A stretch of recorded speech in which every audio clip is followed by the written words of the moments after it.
Namo Adita Pha. Thank you for joining me for our daily practice check-in. Listen, listen, listen. This beautiful sound calls us back to our true home.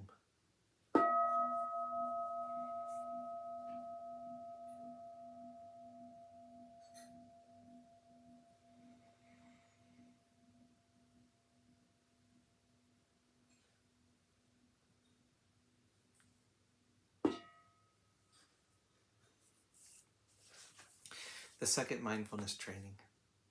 Aware of the suffering caused by exploitation, social injustice, stealing, and oppression.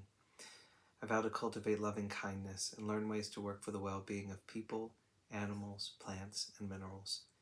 I will practice generosity by sharing my time, energy, and material resources with those who are in real need. I'm determined not to steal and not to possess anything that should belong to others.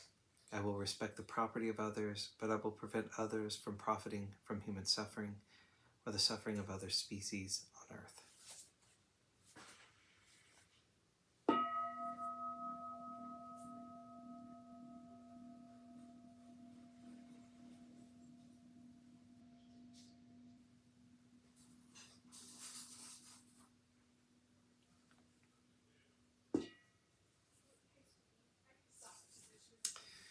For our Dharma lessons, we've been reading Ajahn Chah's book, Everything is Teaching Us. We're continuing today in a talk, The Dharma Goes Westward.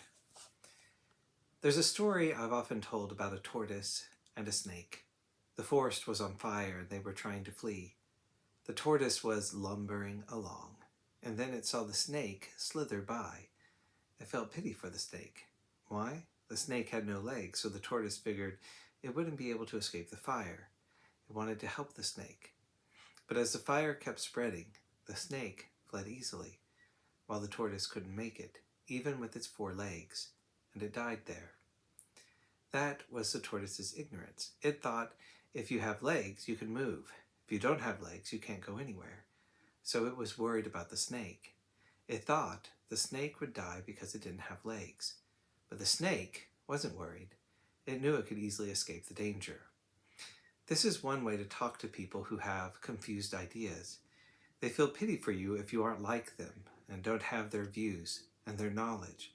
So who is ignorant? I'm ignorant in my own way.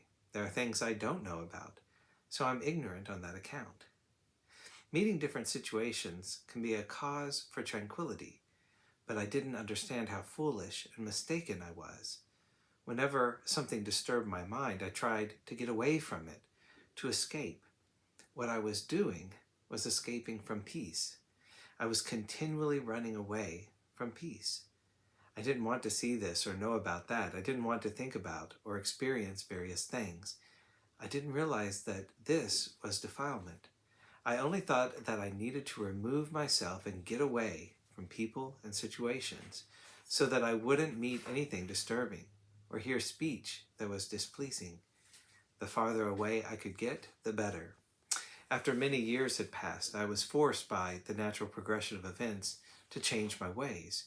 Having been ordained for some time, I ended up with more and more disciples, more people seeking me out.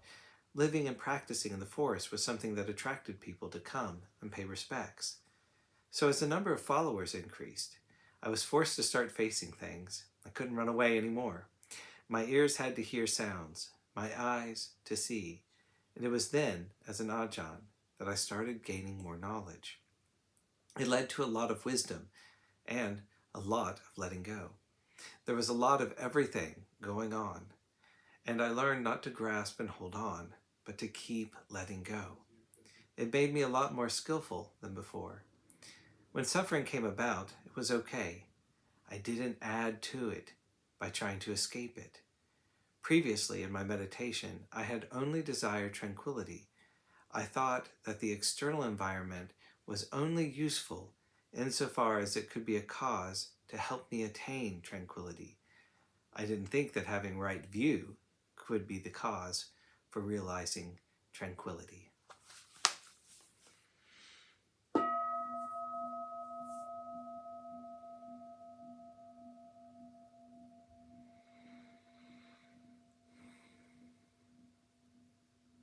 May all beings be well. May all beings be happy. May all beings be peaceful. Sadhu, sadhu, sadhu. Thank you for joining me today.